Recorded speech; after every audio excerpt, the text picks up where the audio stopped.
মৃতদের পরিবারকে আবারও বলি, অর্থ দিয়ে মৃত্যুর ক্ষতিপূরণ হয় না। এটা স্বীকার করেও দায়িত্বশীল সরকার তার দায়িত্ব পালনের জন্য অঙ্গীকারবদ্ধ।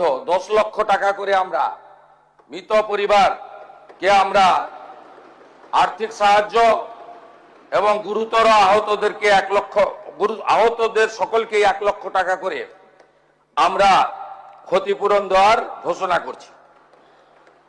এই যে মাননীয় চিফ হুইপ অপোজিশন আমি বলার আগে উঠে পড়েছিলেন, সম্মানীয় আখরুজ্জামান সাহেব, আপনি একটু কেয়ারফুলি শুনুন যে কটা লোক আছেন আপনারা। এই বিল্ডিং প্ল্যানটা জানুয়ারি মাসের 17 তারিখ 26-এ আপনারা দিয়েছেন। এখানে সব বের করেছি আমরা।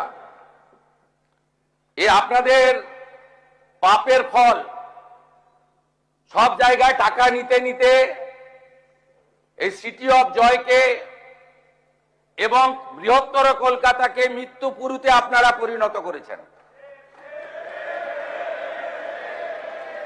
একাধিক ইনসিডেন্ট, গার্ডেন রিচ থেকে শুরু করে শিক্ষা নেননি, সংশোধন করেননি,